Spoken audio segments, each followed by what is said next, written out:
Selamat malam Pak Sunar dan teman-teman. Pada malam hari ini, kami dari kelompok 4 akan melakukan presentasi. Sebelum kami memulai presentasi, izinkan kami mengaturkan panjali umat. Om Swastiastu. Baik, kami dari kelompok 4 beranggotakan 4 orang. Yang pertama yaitu saya sendiri, I Gede Budiana Putra, absen 24. Yang kedua ada I Gusti Made Kaler Sutama, absen 34. Yang ketiga ada Iwayan Aditya Pratama, absen 12. Dan yang terakhir ada Ikomang Sandikara Rantun, absen 33. Dalam materi kali ini kita akan membahas 3 pokok bahasan. Yang pertama yaitu pasar, yang kedua permintaan, dan yang ketiga produk.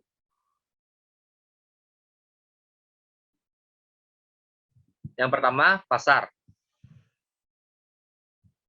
Pengertian pasar.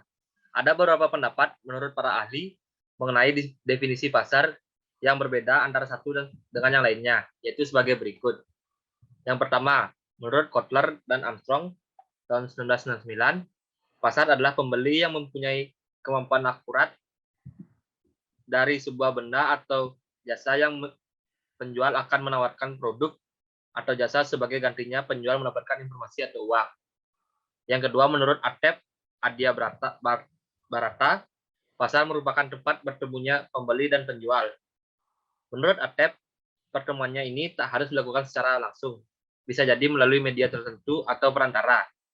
Lalu sesudah pertemuan, pertukaran pun terjadi. Yang ketiga, menurut William J. Santon,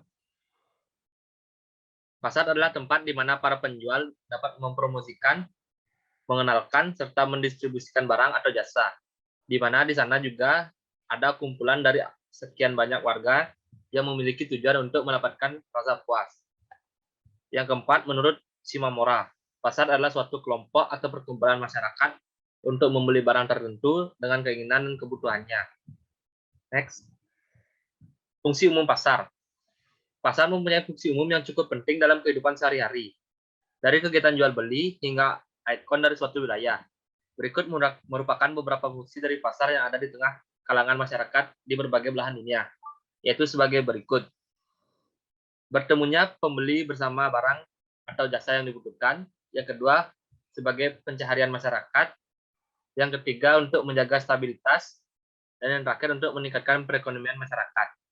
Selanjutnya akan dijelaskan oleh rekan saya. Baik, saya akan melanjutkan presentasi. Yang selanjutnya ada macam-macam jenis pasar. Secara sederhana, pasar dapat dikelompokkan menjadi beberapa bagian, yaitu berdasarkan dari segi fisiknya dan dari jenis barang yang dijual, yaitu sebagai berikut.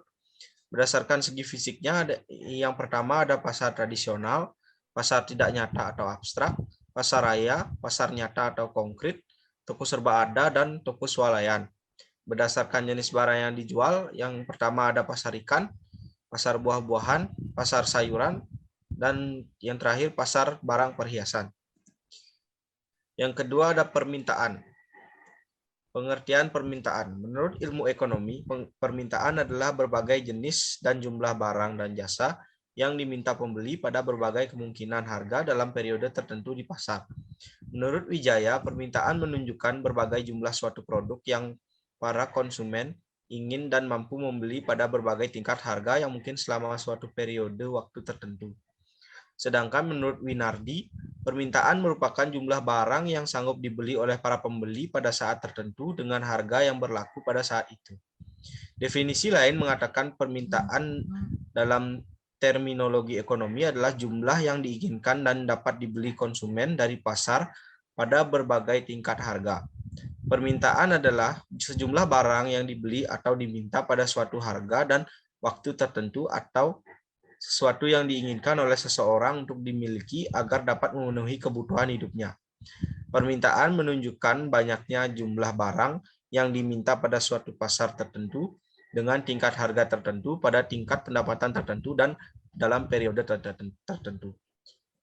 Baik, presentasi selanjutnya akan dilanjutkan oleh rekan saya. Baik, saya akan melanjutkan presentasi. Ada 7 faktor-faktor yang mempengaruhi permintaan, yaitu yang pertama harga pengganti, yang kedua harga barang pelengkap atau komplementer, yang ketiga jumlah pendapatan, yang keempat selera konsumen, yang kelima intensitas kebutuhan konsumen, yang keenam perkiraan harga di masa depan, yang ketujuh jumlah penduduk. Selanjutnya ada hukum permintaan, di mana permintaan mempunyai hukum atau ketentuan, yaitu yang pertama, jika ada harga suatu barang atau jasa mengalami kenaikan, maka jumlah konsumen yang meminta barang tersebut akan berkurang, dan sebaliknya. Apabila harga suatu barang atau jasa mengalami penurunan, maka jumlah konsumen yang meminta barang atau jasa tersebut bertambah. Dari hukum permintaan ini terlihat yang mana antara jumlah barang yang diminta konsumen dan harga memiliki hubungan yang berlawanan arah. Artinya jika suatu jumlah barang yang diminta turun, maka dipastikan harganya sedang naik. Itu karena apabila harga suatu barang naik, sementara penghasilan konsumen tidak ada yang berubah, maka daya beli konsumen otomatis akan menurun, sehingga ia akan mengurangi jumlah barang yang dibeli. Yang kedua, seperti apapun bagusnya kualitas barang, pasti akan selalu ada barang lain yang dapat menggantikan dalam hal penggunaannya. Oleh karena itu, jika para konsumen mengurangi konsumsi barang tersebut, maka dipastikan harga suatu barang itu naik dan menggantikan dengan produk lain atau memiliki kegunaan yang sama dengan barang yang sebelumnya.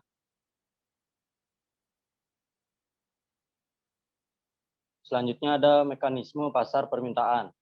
Permintaan adalah suatu barang atau jasa yang diinginkan oleh konsumen pada waktu tertentu. Misalnya pada waktu sekarang dikarenakan menyebarnya virus COVID-19, contoh permintaan barang seperti masker, hand sanitizer, bahkan seperti jahe pada saat ini sangat dibutuhkan. Oleh karena itu, harga dari barang-barang tersebut melonjak naik dikarenakan permintaan lebih banyak dari jumlah yang diproduksi. Ada dua jenis permintaan, yaitu yang pertama, permintaan absolut, di mana permintaan absolut adalah permintaan terhadap barang atau jasa yang tidak memenuhi daya beli. Yang kedua, permintaan efektif. Permintaan efektif adalah permintaan yang berkebalikan dari permintaan absolut, yaitu yang mana permintaan barang atau jasa yang disertai kemampuan daya beli. Presentasi selanjutnya akan dilanjutkan oleh teman saya. Baik, saya akan melanjutkan presentasi. Selanjutnya materi 3, yaitu produk. Yang pertama ada pengertian produk. Produk adalah suatu yang bersifat kompleks yang dapat diraba maupun tidak dapat diraba, yang di dalamnya termasuk kemasan, harga, prestis perusahaan, dan pelayanan jasa perusahaan yang diterima oleh pembeli untuk memuaskan keinginan dan kebutuhannya. Kemudian produk sendiri diklasifikasikan menjadi dua, yaitu produk jasa dan barang. Produk jasa hanya dapat dirasakan atau intangible, sedangkan produk barang bisa dilihat dan dirasakan atau tangible. Menurut Philip Kotler, produk adalah suatu yang dapat ditawarkan ke pasar untuk diperhatikan, dimiliki, dipakai, atau dikonsumsi sehingga dapat memuaskan keinginan dan kebutuhan. Selanjutnya ada klasifikasi produk. Klasifikasi produk dibagi menjadi beberapa kelompok, yaitu yang pertama berdasarkan ketahanan dan keberwujudannya. Yang pertama ada barang-barang yang tidak tahan lama atau non-durable goods. Yang kedua barang tahan lama, durable goods. Yang ketiga ada jasa atau service.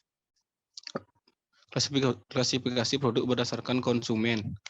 Yang pertama ada barang sehari-hari atau convenient goods. Yang kedua ada barang belanja, the shopping goods. Yang ketiga ada barang khusus, specialty goods. Yang keempat ada barang yang tidak dapat dicari atau unsur goods. Yang terakhir ada klasifikasi produk berdasarkan produk industri. Pertama ada bahan dan suku cadang atau material dan spare part. Yang kedua ada barang modal, capital item. Yang ketiga ada layanan bisnis dan pasokan atau supplies dan machine service. Selanjutnya ada pengertian kualitas produk. Kualitas produk adalah kemampuan suatu produk atau untuk melakukan fungsi-fungsinya. Kemampuan itu meliputi daya tahan, kehandalan, ketelitian yang dihasilkan, kemudahan dioperasikan dan diperbaiki, dan atribut lainnya yang berharga pada produk secara keseluruhan. Produk yang berkualitas memang menjadi kriteria pertama yang dicari oleh konsumen. Para konsumen tentunya tidak mau salah-salah dalam membelanjakan uangnya. Mereka takut bahwa uang dan energi yang telah mereka keluarkan tidak sebanding dengan kualitas yang akan mereka dapatkan. Hubungan kualitas produk dengan keputusan pembelian adalah memperbaiki kualitas produk adalah hal yang paling penting. Hal tersebut karena kualitas sebuah produk sangat menentukan keputusan seorang konsumen untuk membeli produk tersebut. Perusahaan dengan kualitas produk paling baik akan tumbuh dengan pesat dan dalam jangka panjang perusahaan tersebut akan lebih berhasil dari perusahaan yang lain. Baik, sekian presentasi dari kelompok kami. Waktu dan tempat kami kembalikan ke Bapak Sunar. Terima kasih.